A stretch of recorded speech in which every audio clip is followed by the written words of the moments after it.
سلام دوستان، اومدم مجری سنگایی که میتونین باهاش دستبندهای زیبا سفارش بدید و بهتون بگم.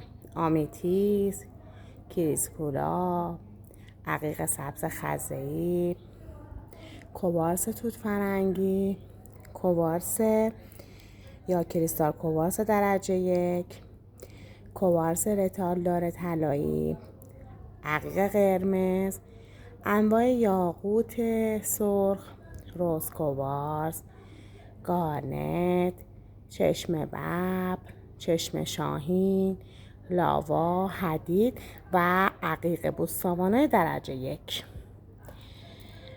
بازی نورشونو ببینید، زیر نور خورشید با روح و روان آدم بازی میکنه. نزدیک بود یکیش از دستم بیفته.